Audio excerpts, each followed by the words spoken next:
One book, one idea. To Kill a Mockingbird by Harper Lee.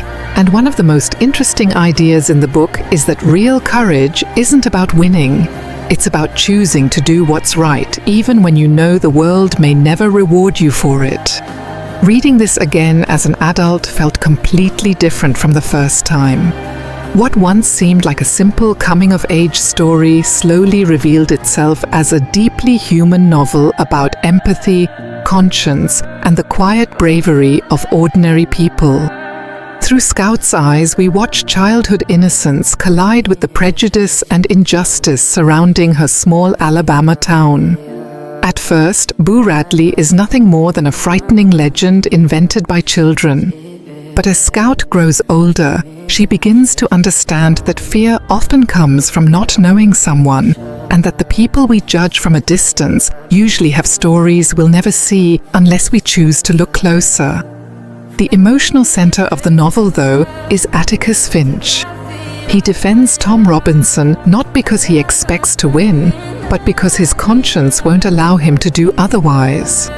Even after exposing the lies behind the accusations, the jury still convicts Tom, proving that justice doesn't always prevail over prejudice. Yet Atticus never teaches his children to answer hatred with hatred. Instead, he reminds them to climb into another person's skin and see the world from their perspective. That lesson echoes throughout every relationship in the story, from Mrs. Dubos's painful struggle to Boo Radley's quiet acts of kindness that go unnoticed until the very end.